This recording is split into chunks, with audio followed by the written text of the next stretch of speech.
Hi, welcome to Double Take, where we dismantle modern feminism. I'm Amber Athey, and I'm a media reporter here at the Daily Caller. I'm Julia Nista, and I'm an associate editor here at the Daily Caller. And we have a great show for you guys today. It's time for our Feminist Takeout. Today we are taking out the trash that is Lenha Dunham. So Vogue magazine sent a tweet out the other day that said, "This is what real women look like in lacy demi-bras." But when you click on the article, it's a photo of none other than Lenha Dunham, actual human garbage.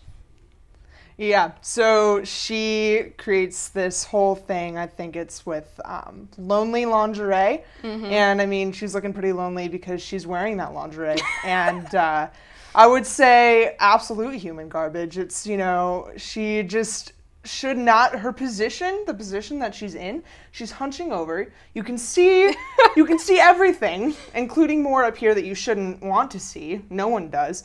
And Lenha Dunham is just truly human garbage, like you said. So basically, Vogue's definition of a real woman is just anyone who's like fat and unattractive. But you know what? Real women don't make false rape accusations. Real women don't molest their little sisters. Real women don't lie about their shelter dogs being abused. Real women don't try to get other people fired for their opinions. And real women don't wish that they had abortions so that they can identify with their fellow abortion sisters. Like you said, truly human garbage. Lenha Dunham, you have been taken out with the trash today. So for our second feminist takeout of the day, we have Vanity Fair labeling women, men, couples that were best dressed in 2017. People who were included were the Macrons. People who were included were Barack Obama and Michelle Obama, but people who were not included, specifically one woman in general, was Melania Trump, the current First Lady and also previous former supermodel. I just am dumbfounded by this decision because Melania Trump is one of the most fashionable women I've ever seen. Yeah. So it really blows my mind that she wasn't included, especially when you consider her inauguration outfit where she was channeling Jackie Kennedy. She looked super classy in the powder blue dress. And then you compare that to Michelle Obama's inauguration outfit back in 2008 where she was wearing literal puke green colored clothing. So you have Melania over here who looks gorgeous, and then you have Man Arms Michelle over here who was featured in Vanity Fair for who knows why. Not to mention that obviously Vanity Fair wishes Barack Obama had a third term because they had a bunch of very important politicians, and they just decided to conveniently forget about the Trumps, particularly Melania in general. All right, so Vanity Fair, you've been taken out. So we also have an issue of the day today. One piece on The Root discusses the ideology behind 5 types of Beckys. And so there are 5 types of Beckys. According to The Root piece, a Becky is a white woman who uses her privilege for power, who uses her privilege for a ladder, or even for an excuse. All right, so I clearly have not taken enough women's studies courses or gender study courses in my time. I've taken a couple sociology courses, and yet I have absolutely no idea what this author is talking about. Julia, can you please enlighten us? I will. So the overarching Beckys, there's about 5. We have Rebecca, we have Becca, we have Beckisha, we have a Reba, and then we have Beckzilla. And each one has their own type of feminism / racism. A lot of them really try, the first 4 really try to be Beckys, try to be, you know, movers and shakers in the world, and then Beckzilla at the end is she's just like coming in to wreck everything, right? She is, absolutely. Yeah. Some of the famous Beckys that are mentioned here are Taylor Swift, I believe, is a Rebecca. We have Tommy Loren, who is apparently a Beckzilla.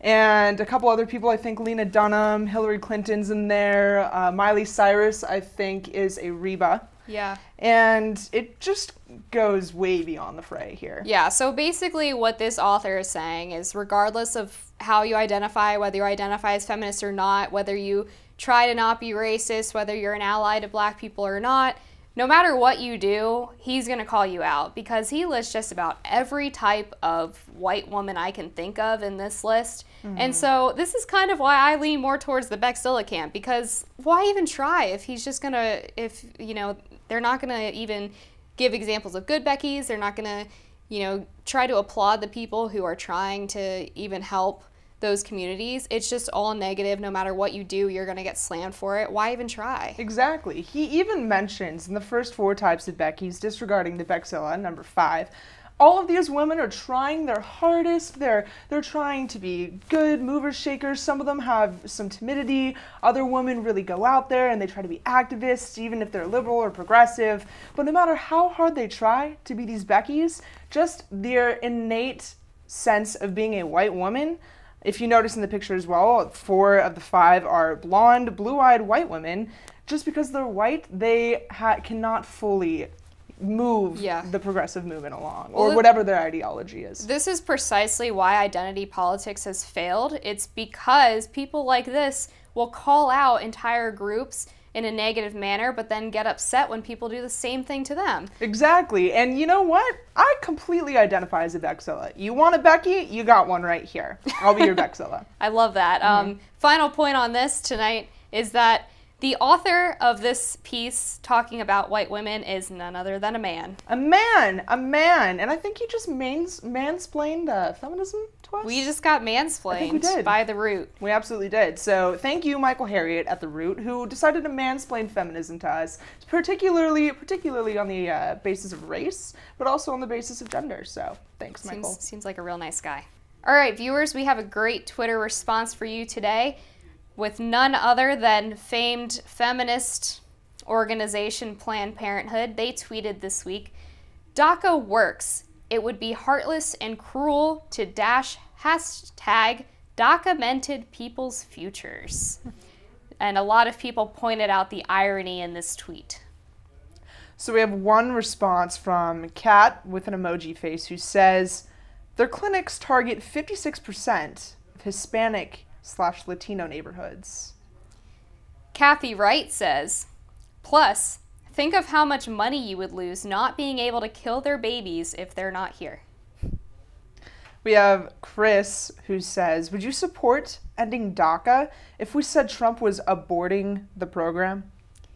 Amber Francois says, "That's a pretty ironic statement coming from the biggest dashers of people's futures." We have All American Male saying, "What exactly does this have to do with women's health care?"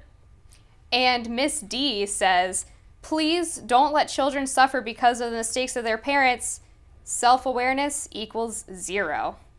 That's our Twitter response for today. Hope you all enjoyed those. And finally today, we have a feminist shout-out. This one goes today to Reese Witherspoon, who was recently featured for Glamour's Women of the Year. She created a speech for an acceptance of her award and then translated that into an essay. And there are some parts in this essay that I disagree with, but overall, the essay is her discussing women's progress today in everything from writing to producing. It also discusses just a lot of inspiration for women who are looking to get out there in the business world, who are just looking to improve their lives in general. Exactly. There are a couple of things I really like in her piece. For one, she never mentions anything about Donald Trump, which seems to be the standard in most feminist magazines today, or most women's fashion magazines. And the second thing she does that I really like is she specifically tells women not to play victim. And I think that's a message that comes from the left so often now that it's refreshing for her to tell women to take responsibility for their own lives. Exactly. And on that note too, she writes, if you are a producer, you've got to produce. If you're a writer, you've got to write. And it is all about this idea of being an individual in general. It doesn't necessarily matter, you know, the things that are affecting your life, how you were born. That doesn't necessarily dictate the way that you go. If you choose something that you want to do in life, go for it. And that's so inspirational as a woman, and that's why we wanted to give her a shout out today. Shout out to you, Reese. Thanks, Reese. So with all of that said, this was Double Take Today. Please like, comment, and share, and we'll see you next time.